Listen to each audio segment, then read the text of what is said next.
genuine and honest with what you know and what you don't know.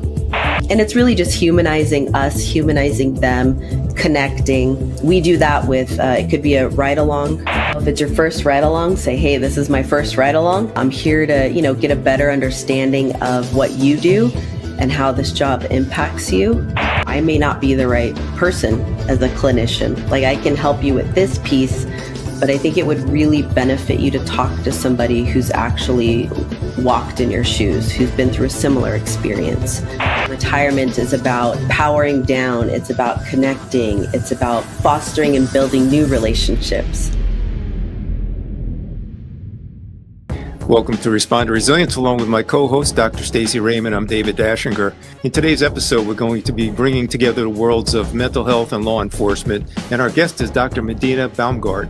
She's a police psychologist, and we're going to be discussing crucial topics for clinicians and police officers. We're going to be covering the intricacies of law enforcement retirement, embedded clinicians, and effective strategies for building trust.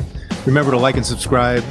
YouTube, Respond to Resilience, Facebook, Responder TV, LinkedIn, Apple Podcasts, and Spotify, and go to our website, respondertv.com, for past episodes and guest information. This episode is made possible by the First Responder Center for Excellence. Discover more at firstrespondercenter.org and connect with us on X, Facebook, LinkedIn, Instagram, and YouTube.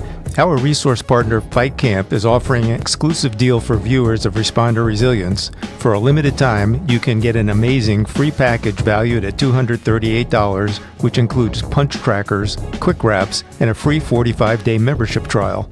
Don't miss out. Email us at info@respondertv.com with the subject line Fight Camp to claim your free package today. We'll be right back to speak with Dr. Baumgart after this. In this family, more of us die by our own hands than by the hazards of the job. In this family, up to a quarter of 911 telecommunicators have symptoms of post-traumatic stress.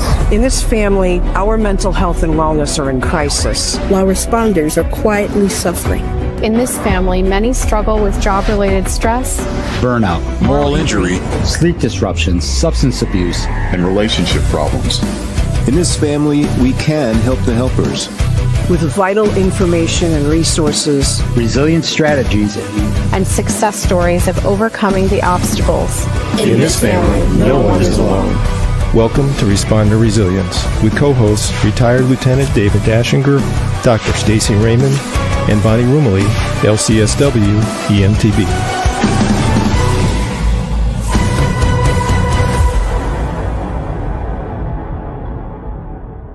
I'd like to welcome our guest, Dr. Medina Baumgart. She's a licensed psychologist in California and a board-certified specialist in police and public safety psychology.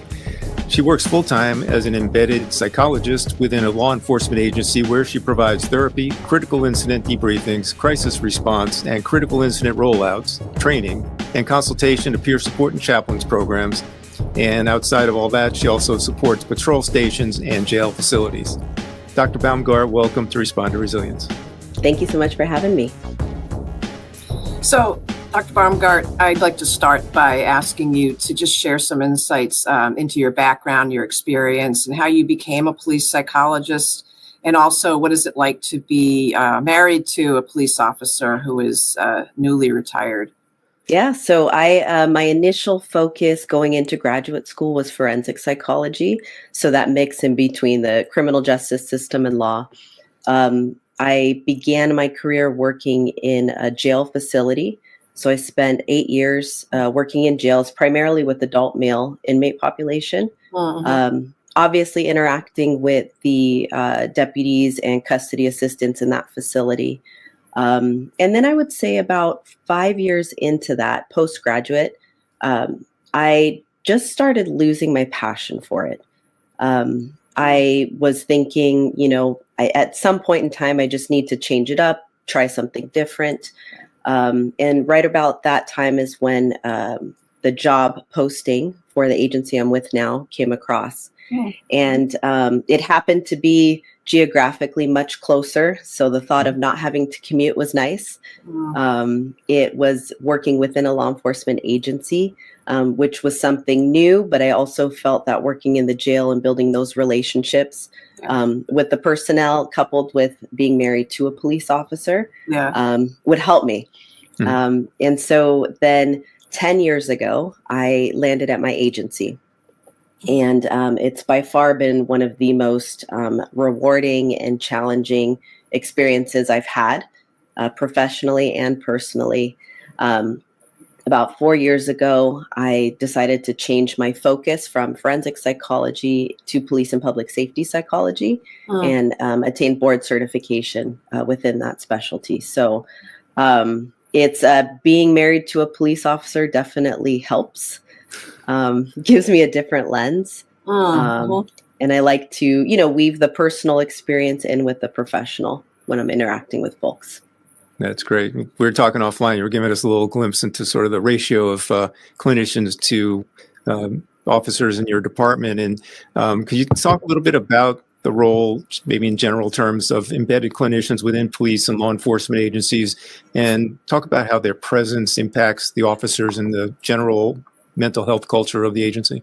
Sure, absolutely. So within my agency, we have sort of like two types of psychologists. So one psychologist primarily focuses on providing treatment in our clinics, and we have multiple clinics. We're a large county, so we have multiple clinics spread throughout our county. And then our other psychologists focus more on the boots on the ground. So we're out there, building relationships, which is key, I think, with any sort of embedded clinician within any first responder agency. Trust is key. We can have all the resources in the world, but if they don't trust you, they're not going to use it. So part of our job in being out in the field, and I'm assigned to some patrol stations and jail facilities, is really just being a consistent presence. I call it intentional loitering. And just building the relationships, really humanizing psychologists and clinicians, because I think I've learned in just conversations with folks that some have had not so great experiences in the past with clinicians. And so they have all kinds of ideas about what we do and who we are. And it's really just humanizing us, humanizing them, connecting. We do that with, it could be a ride along. It could be attending briefings, which are like roll calls at other agencies. Definitely, connection is fostered, through responding to unfortunate incidents like line of duty deaths or major critical incidents. And it just plays such an integral part in not only the organization's well-being, but the individuals working within that organization. Introducing Fight Camp. Thousands of workouts led by expert trainers that meet you on your time. Live punch stats motivate you to push harder and help you map out your progress. Knockout achievements, or go head-to-head against other rivals from across the country or across the living room. Learn the basics and sharpen your skills over time through tailored paths. Join the biggest boxing community in the world without leaving your home. Fight Camp. Hey everyone, if you're looking to elevate your fitness journey, listen up. Fight Camp is rolling out an incredible offer just for Responder Resilience listeners, an absolutely free package that includes punch crackers, quick wraps, and a 45-day membership trial valued at $238. This isn't just a workout, it's a way to track your progress in real time with advanced technology. You'll have access to over 3,000 on-demand workouts tailored for all fitness levels, so you'll never run out of options. Kickstart your fitness journey and follow these simple steps to get your free package. Just email us today at info@respondertv.com with the subject line Fight Camp, and we'll send you everything you need to sign up and claim your free offer. That's info@respondertv.com. Do you have any tips for clinicians who are trying to break the ice, intentionally loitering, as you described it? Intentional loitering. I like that. Yeah. What are some things people, because it's intimidating being around law enforcement personnel. Law enforcement personnel are not necessarily, going to lower their guard to someone who they don't know. So what do you suggest? Yeah, I would say, just kind of jump right in. I know most agencies will do ride-alongs for members of the community. So, jumping in and just be really genuine and honest with what you know and what you don't know. If it's your first ride along, say, hey, this is my first ride along. I'm here to, get a better understanding of what you do and how this job impacts you. And you let me know how I can be, present, but also out of your way. And just really doing that. I feel like sometimes clinicians in our own anxiety and uncertainty, because obviously first responders, it can be a little intimidating, like you said. We'll either try to talk too much, almost to prove ourselves, or just completely shut down. And I think finding a middle ground there is so, so important. If you think about it, therapists are talkers and feelers, right? And then police officers are doers, right? So they're coming at, each other from different wavelengths almost. Do you have something like a citizen police academy that people can attend? Like, do you find that to be helpful for clinicians? Most definitely. The patrol stations that I cover do have the community academies. Okay. I think that would be fantastic. And if there's even if there's community events, right, like a coffee with a cop or anything like that. Yeah, right. Where you can just be present, engage, have an opportunity to meet the folks. Right. I think to that point, clinician who wants to get involved, like you're describing, really has to kind of find the social media channels where these events are presented, right? Like, so you know that there's a tip a cop, or there's a charity event coming up, or maybe could be a sports thing. They're out there on social media, and if you start monitoring them, you can start showing up and being present and kind of seeing the agency and getting to know people. And they tend to be much more casual at those things than they are at work on duty. Yeah. I found because I worked with police as well, like especially after the George Floyd murder and other racial incidents and excessive use of force, that police feel that the public really doesn't like them, or that the public doesn't really understand them. So how do you break through that barrier when you're when a clinician is trying to connect with the police officer? I think that's such a good point, because I really do feel like the culture shifted, and while there may have been some resistance or apprehension to talking with a clinician after the fact, it definitely got much worse. I think having these somewhat benign interactions, and again, that goes back to humanizing it, right? I think sometimes, I know I did when I first entered my agency, I have these grand ideas that, every type of interaction I'm going to be doing is some sort of, psychological intervention in the traditional sense. And that's really not the case. No.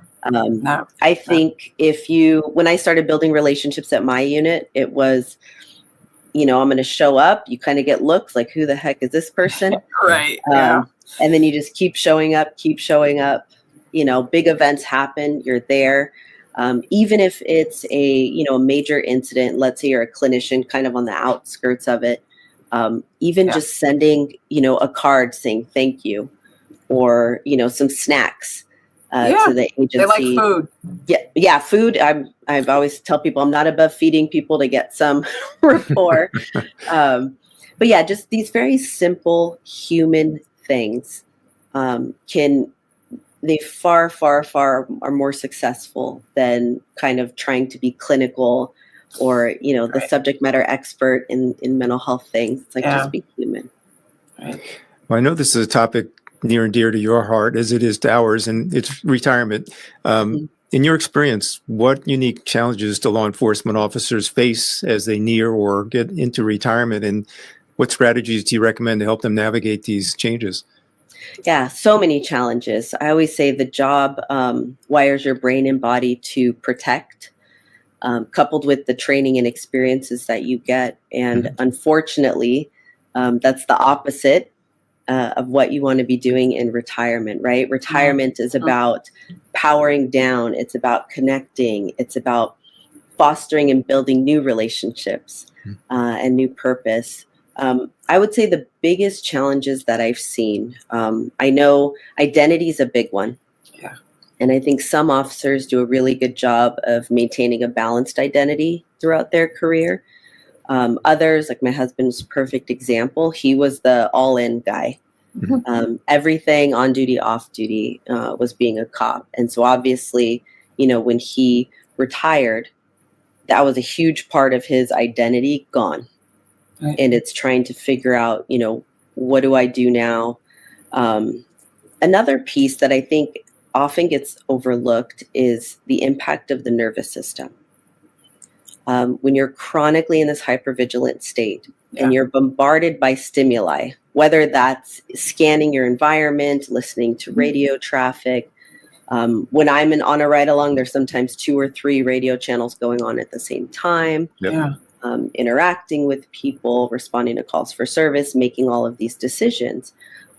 It really trains and conditions your nervous system to operate at a higher level of arousal than kind of the normal population, right? And when you retire, the same as if you're going like off work for injury or you're relieved of duty for an investigation, anytime that body goes from one mode to another, I always say the brain may understand the transition, the body is going to take a little bit.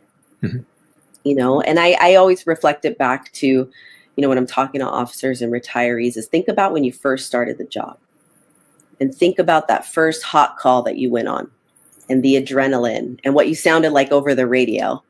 You could hear it. And then over time, your body gets used to it. So even the perception of I'm stressed or I'm, cranked on, you may not feel that and genuinely think I'm okay. Right. But now when you're home and your nervous system is used to operating on a schedule and it's used to dumping adrenaline and cortisol, except now you're home, let's say on your couch watching television. It can be really difficult. And a lot of times retirees will say, and even nearing retirement, start to experience more anxiety, more trips to the emergency room, thinking you're having a cardiac event and everything's fine, and just not knowing what to do. And that's a really out of control feeling. Oh, sure. Right? When your body's trying to take over and then you're scanning your environment and nothing's wrong. And we always want stuff to make sense. Brain and body want to be on the same page. So a lot of times that worst case scenario thinking, that fight or flight, that protective instinct is to want to go, oh my gosh, I'm dying. I'm having a heart attack. Worst case scenario. And just not having the tools to regulate the nervous system. It's almost, go ahead. No, go ahead. I get the feeling it's stimulus deprivation. That's what I kind of run into with, not just police, but other first responders. That when they slow down and they're used to having all of this stimuli, then the body and the brain then starts giving them, pieces from bad calls and whatnot. And so the first responder thinks they're losing their mind, but it's really, it's just this is what their brain is used to. And that happens oftentimes in retirement. Yeah. And then it's very confusing too, because it's like the body's doing one thing, the brain's trying to figure it out. Sometimes there's events that, officers think, hey, I'm good with that event. It's fine. I don't, everything's okay. And it's like, depending on where you work and how busy it is, if you're jumping from call to call to call to call, it's not even an intentional process. The brain just doesn't have time to process. And so it just, stick it in a container, move on, stick it in a container, move on. Yeah. But they never go back to the compartment or the bucket, right? They never dump the bucket. They don't go rummaging in there and say, well, did I fully process that nasty call? No. And it just sits in there and percolates. Yes. Yeah. And then certain things, it could be a stimulus. While you're retired, you're on a boat fishing and some sound or something brings it up, and just not understanding where that's coming from, why that's happening, or what to do about it can be really problematic. And I think most first responders have ways of dealing with discomfort during their career. I know, avoidance is a big one. Yeah. whether that's intentionally, whether that's by staying busy, by drinking alcohol, or leaning on other unhealthy habits. And I always say, when we're stressed, we revert to our level of training. So if my training tells me to keep distracting or to have a drink or to do something else, that's what I'm going to do in retirement. And now you don't have the support system that you did before. Now you don't have those social connections that you did before. And that could be a slippery slope. Yeah, that's one of the biggest challenges is replacing that tribe with something new, and maybe you're starting from scratch to find that new tribe and new community, and they may be civilians, not people that understand the world of law enforcement or firefighting or EMS. Calling all mental health professionals. Join us for the Clinician Masterclass series, working with first responders, and empower your practice with expert insights and actionable strategies. Brought to you by the Responder Resilience Podcast. Dive deep on working with EMS and 911 personnel with seasoned therapists Dr. Nicole Navega and Bonnie Rumilly. Sunny Prevetto shares specific knowledge and tools to support police. Dr. Stacey Raymond offers professional insights on working with veterans. And Dr. Robbie Adler-Tapia covers working with firefighters in a clinical setting. Subject expert Elizabeth Paul covers suicide and psychological autopsies. Patrick Fitzgibbons does a deep dive on inpatient treatment facilities. And Dr. John Violanti covers law enforcement mental wellness. Get ready to transform your practice. Subscribe and stream anytime on our channels: YouTube, Facebook, LinkedIn, Apple Podcasts, and Spotify. Stay in the loop and sign up now at respondertv.com.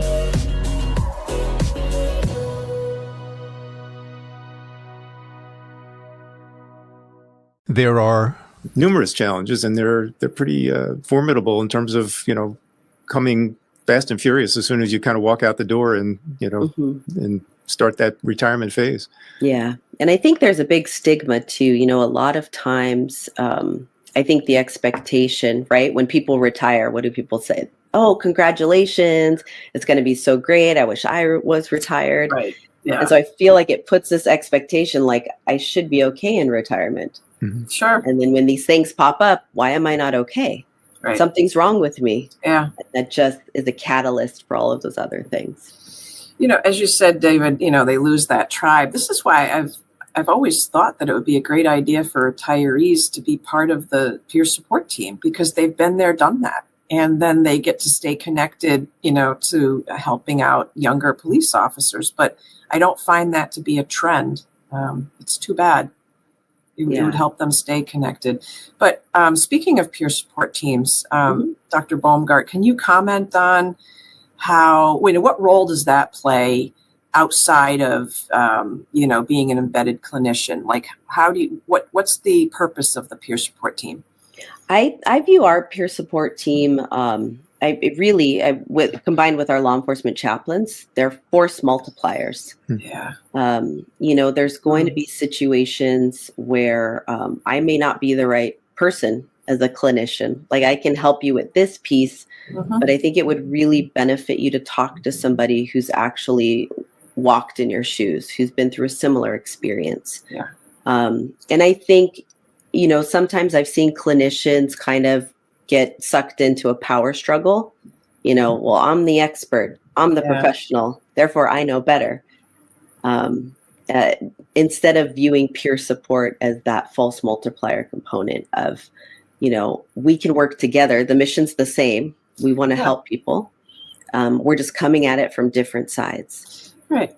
And most people don't need the therapist, right? They just need to chat and feel heard and have somebody resonate with them. And that might be all that they need. And then they don't feel alone with it, or they don't feel like their reaction to that critical incident was bizarre because they have a fellow officer saying, yeah, man, that happened to me when I also went to a suicide 5 years ago. I couldn't sleep, or I had intrusive images, or whatever. So and I feel like I completely agree with you, Stacey. I always say not everything needs to be a therapy session. And instead of over pathologizing normal responses, if we can talk somebody through, and if a peer can do that, because they're the boots on the ground, they're seeing their partners day in and day out, and if they can do that, and then they also have a link to other services, so should some additional support be needed, they can, get those things dialed in to help the person. But yeah, peer support teams, I think, are vital to any first responder profession.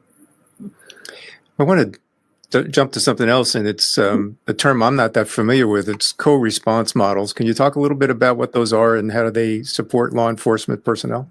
Yeah, sure. So there's obviously, I think the more traditional co-response model is like an officer paired with a clinician helping a member of the community who's experiencing a mental health crisis. But we call also that CIT, Crisis Intervention Team. That's what we call it on the East Coast. Do you have that on the West Coast? Do you call it that? Yes. We have a mental health evaluation team.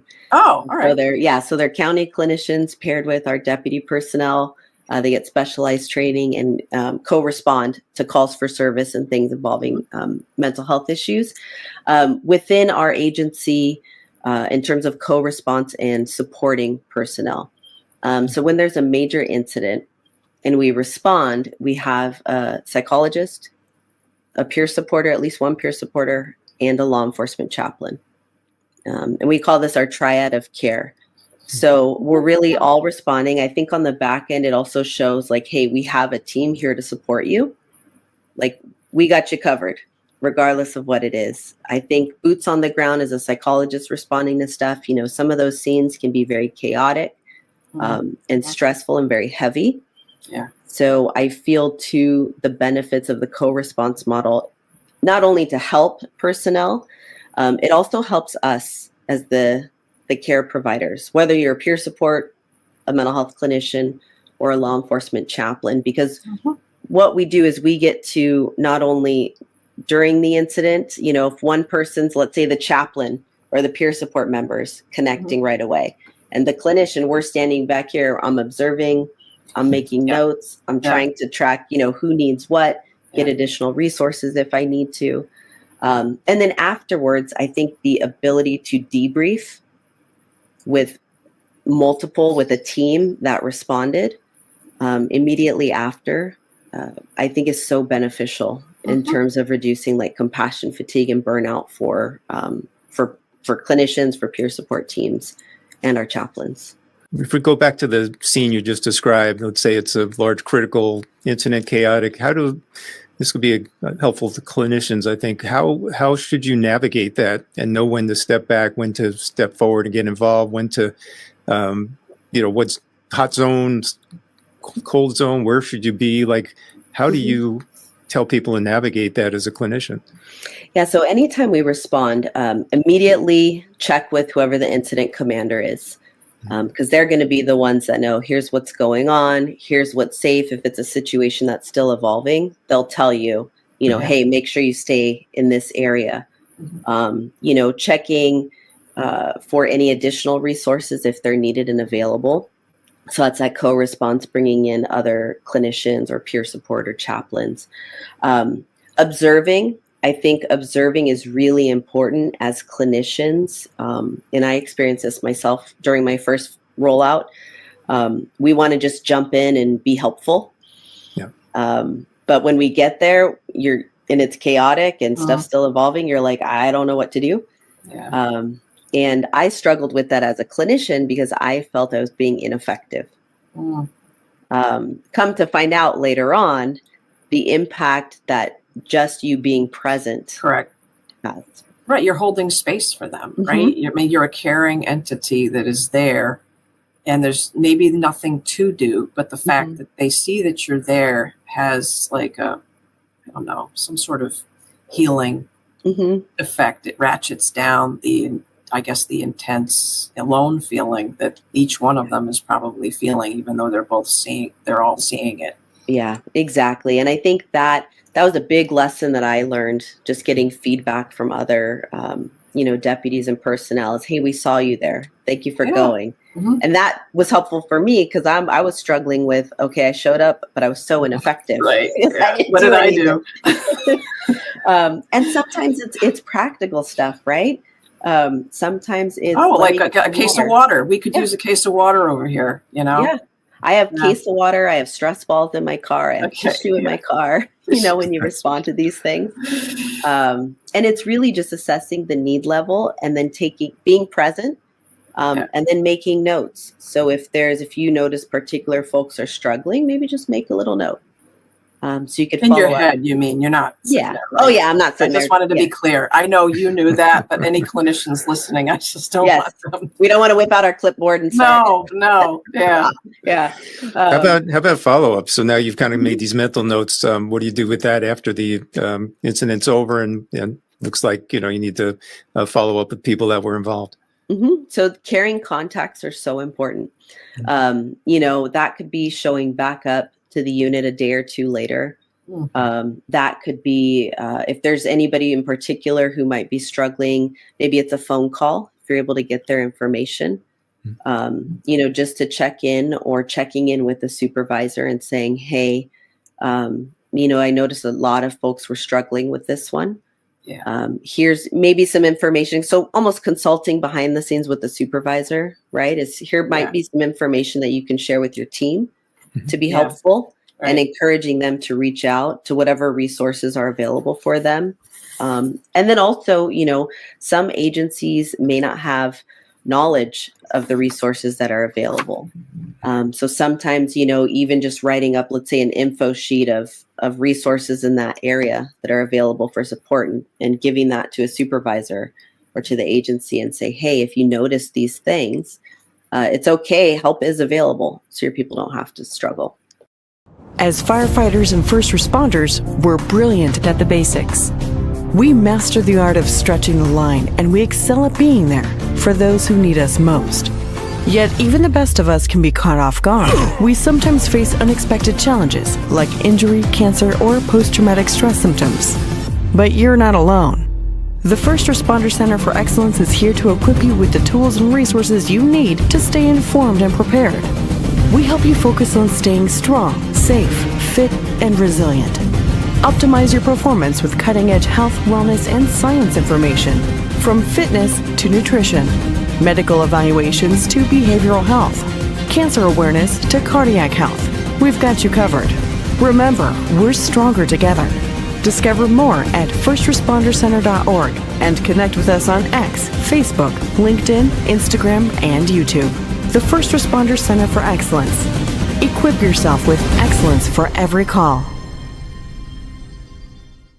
So I have a question about reducing stigma around mental health. And so what initiatives have you observed? What can you share with us that you find, is actually helpful to reduce stigma around seeking mental health treatment? Yeah, so I think building the relationships that I mentioned earlier is crucial. I also think, like we talked about peer support teams earlier, with our peer teams, we're selecting people that have had life experience on the job or personal life stuff. Right. And a lot of times, during briefings, I think one of the most effective things, and this comes out of building trust, is having, officers or first responders share with their partners, hey, I called and they helped me with this. Hey, it's okay, or hey, I didn't get help and my relationship fell apart and I was having issues at work and I was drinking too much. I wish I would have done this. So I think, encouraging folks to share their experiences to whatever extent they're comfortable, even if it's just normalizing that, these issues are common and it's okay. And it doesn't mean that you're broken. And that comes from the trust, I think, as a clinician, if you've built that trust, people are going to say, oh yeah, I went to go see them and they helped me out a lot. Yeah. It's usually word of mouth. Yeah. They're not going to go online typically and look for, a therapist. That's what I found. Yeah. It's tremendously word of mouth. And to me, that's the best way to combat the stigma. And I think there's some studies that have shown that, right? Peer to peer, supervisor to peer, right? If you open up about your mental health issues or a time that you sought help, then your partner is going to be more likely to go seek help. Right. Well, let's change the focus and look a little bit towards the future. If you kind of took out your magic wand or crystal ball. What do you see as the future of mental health support in law enforcement? And are there any trends that are going on now that are worth exploring? I think definitely, I mean, we talked about this offline before we started recording, but I think embedded clinicians, that piece is so valuable to the organization and to the individuals within that organization. And I do see, you know, a lot of the collaboration too, and that co-response of, you know, your mental health clinician working with your peer support, working with your chaplains. I think that is so, so, so important. Another thing too is the retirement. You guys had mentioned retirees and peer support teams. That is so important. Our peer support team just started incorporating retirees. Oh, that's great. Some of them How's that going? I'm really so curious. far so good. Yeah, right. so far so good. We started really with a group of our peer supporters who retired, and we said, "Hey, here's what we're trying to do. Would you guys mind staying on?" Yeah. Because they already have some of the peer support training and experience. Sure. Yeah. And they said, you know, the majority said, "Yeah, sure, definitely." And just the, you know, kind of anecdotal feedback we get from that is that allows them to still stay engaged. So they have a support system, you know, in terms of their own adjustment. And then sometimes too, personnel like talking to somebody who's retired.